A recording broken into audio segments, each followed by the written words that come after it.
The overall risk of importation of a case of Ebola into Ireland is very low. The only cases that have been acquired outside Africa are in 3 healthcare workers who have been involved in care of a patient who has come from the affected countries. There have been no cases of Ebola in Ireland to date. 2 of these healthcare workers were infected in the United States and 1 in Spain. Nobody else has ever been affected with Ebola outside of Africa.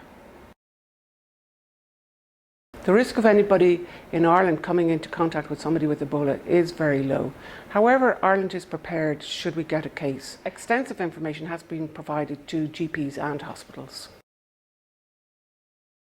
Ireland has a national isolation unit placed in the Mater Hospital in Dublin. This is the national referral centre for any cases of Ebola. Ireland's National Virus Reference Laboratory is fully equipped to diagnose a case of Ebola should a case present here. Ireland has a range of infectious disease specialists who are trained in the management of these diseases. And in addition, we have specialists in public health medicine throughout the country who are trained in managing outbreaks and in contact tracing should that be required if a case occurred here. Only people who are actually ill with Ebola can spread Ebola to another person. If somebody has Ebola but is not yet feeling unwell, they cannot pass it to anybody else. Only somebody with symptoms can spread Ebola to another person. Once someone recovers from Ebola disease, they are no longer infectious. The only issue is that Ebola virus can remain in semen for up to 3 months after the illness. So people who have recovered from Ebola are advised that they should either abstain from sex or to use condoms. The Department of Foreign Affairs provides travel advice, and this is regularly updated. So it's a good idea to check out their website.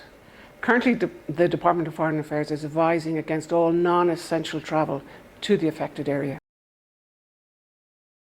Neither the European Commission nor the World Health Organization are advising entry screening at airports.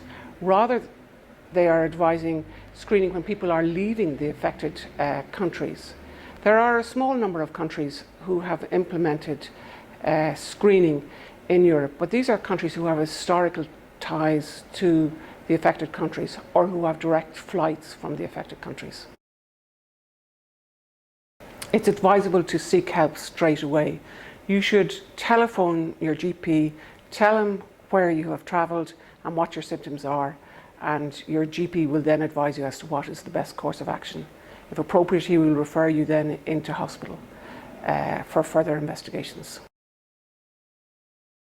No, it's perfectly safe to travel to these countries. The only countries that you should consider avoiding unnecessary travel is the affected countries in Africa. No, there's no need to worry. However, it's always a good idea to check the Department of Foreign Affairs website for information on the area to where you consider travelling.